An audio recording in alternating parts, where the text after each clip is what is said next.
Alright, we are back on the Sorceress RuffUber trying to make our way through Hell mode. So, this is where we died on Rufusork, and we have learned our lesson about teleporting.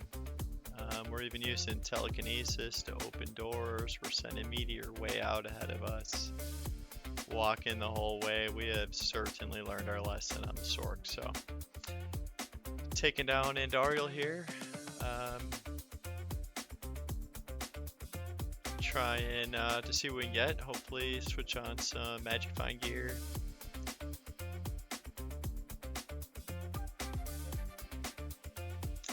And just polish her off.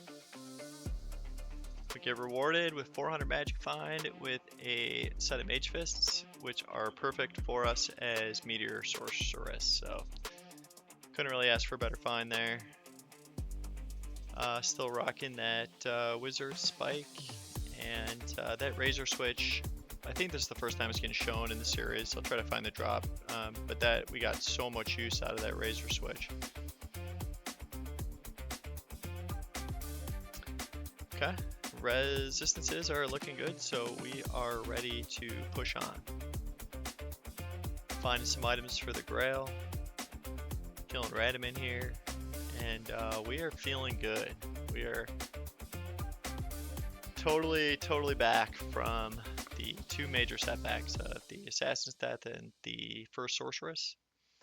We've spent some time pushing the Assassin through Nightmare, most of the Nightmare mode as well, so we've got a little bit of a fallback just in case something happens to the Sorceress here.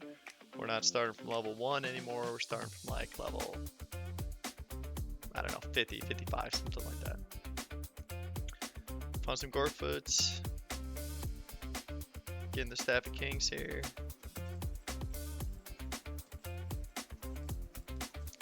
But we are locked in.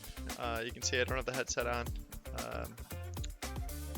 I decided I'm really going to lock in and try to get through the last little piece here and push this series along. So I was not playing any games. Still at a point where I was nervous we wouldn't even make it, but that's a huge drop for us. That's going to be huge for Diablo clone and maybe for Uber fights as well, just with the max fire resistance. Okay, get the Amulet of the Viper here. We've got the staff and we are ready for Arcane. Arcane Sanctuary is a great spot to sit and farm if you know, you need some more levels or you need some runes or things like that. The ghosts are pretty high value mobs. Their loot table is limited, so the things they do drop more frequently are things like runes and charms and amulets and rings, things like that. Okay, making our way through Telrash's tomb here, and eventually found the orifice. And hopefully for the last time, she will be sticking the staff into the orifice.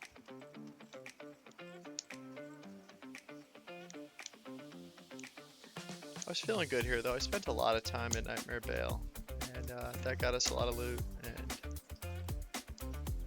we were ready this time.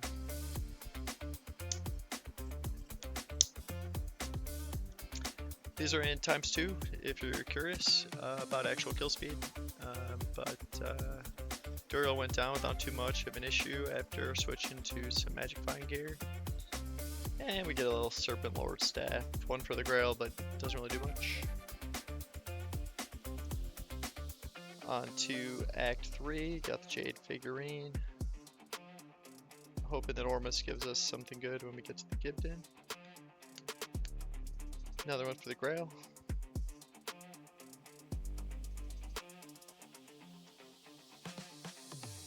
And like, look at, I am actually locked in. I was not letting this run go to waste.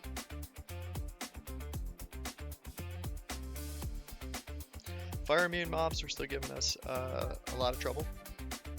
But because the meteor is half fire and half physical, worst thing that happens is things just gonna take forever to die.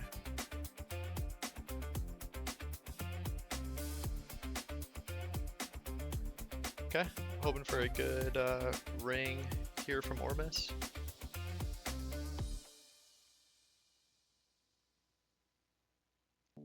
Yeah, it's fine. Not good though. So we keep going.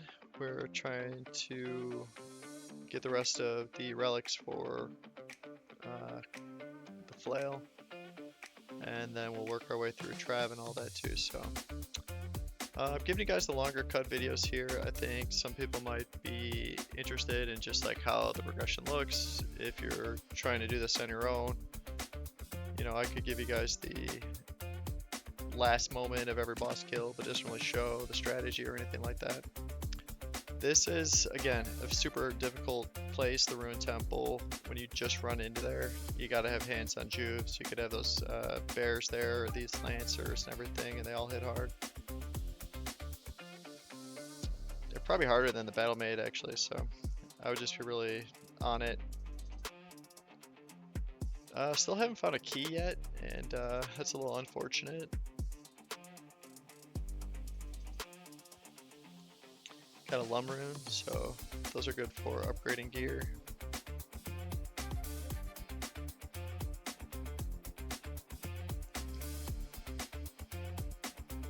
But I remember I was feeling good about the pace, I was feeling good about the level my character was at, and I was pretty confident, like, there wouldn't need to be any additional drops, there wouldn't be anything other than me just locking in and getting this done.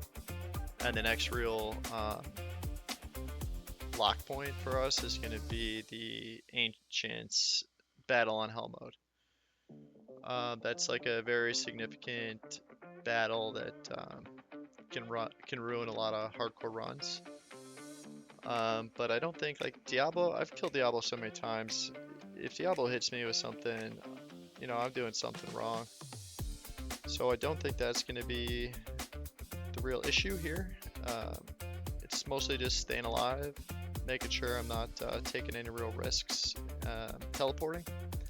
And you'll see I started adopting strategies like that where I teleport over a wall for some speed, but I was intending to teleport right back, just doing a little like reconnaissance. But gone were the days of just holding right click and praying for the best. Nice little gloom strap there. I think it's one of the only belts in the game now that can go up to 20 FCR now that they've reworked the Arachnid Smash.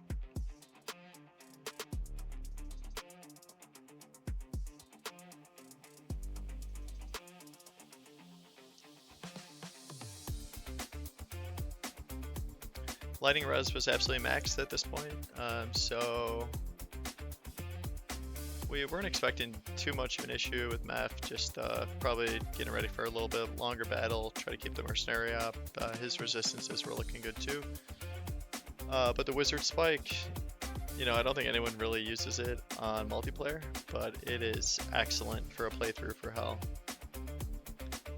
I think I'm switching over to the Razor Switch for damage, but the Wizard Spike I was using for a little bit and then was using it primarily just as like a teleport swap, so it was extra beefy that way too. This is dangerous. I don't have much lightning res at all, but I do want to wear the Magic Find gear, so I'm including this part here just to show my thought process before I enter a boss fight. Anytime I'm swapping gear, I always want to make sure I'm still hitting the right breakpoints, the right resistances, all that stuff. And the stash is pretty good in PD2, so you can type right in there for any names of things that you want or any of the modifiers, and it'll pull it up for you, so it's not too hard to find. Okay, Meph goes down, and we get a pair of Frostburns. I think we have a couple of those already. That wraps up this episode. We'll see you guys for Act 4 and Diablo.